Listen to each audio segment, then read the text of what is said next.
Welcome, here I've got REALME GT NEO2 and let me show you how to manage camera watermarks at this device. So let's start by tapping on camera button to open it, and for now we are on standard photo mode. From here let's go to right corner button so we can open camera settings.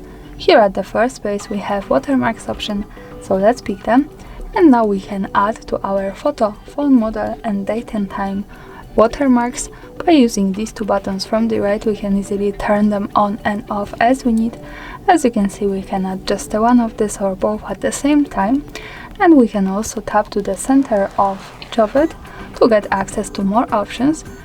Here from the right, of course, we can easily turn it on and off also, and with phone model we have connected custom watermark, so when we tap on it we can add our own watermark, for example HardReset. Now we have to save it here from the right, and here we can also decide to add these two photos and two videos. We can pick one option or both at the same time.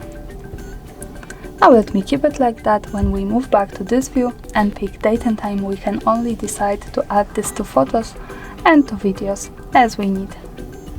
Now let me keep turned on all of these settings. Let's move back to camera to take a photo to see these watermarks at the real picture. To see my photo, let's move to left to the button that follows us straight to the gallery, and this is how it looks like. It's not perfect, but when we close it we can see the REALME watermark device one shot by HardReset, the custom, and the date and time in the second line. And of course, when we don't need it or need another composition with that, we have to move back to camera, right corner settings, tap to watermarks and turn it off here, or manage this as we need. That's all, thanks for watching, subscribe our channel and leave the thumbs up.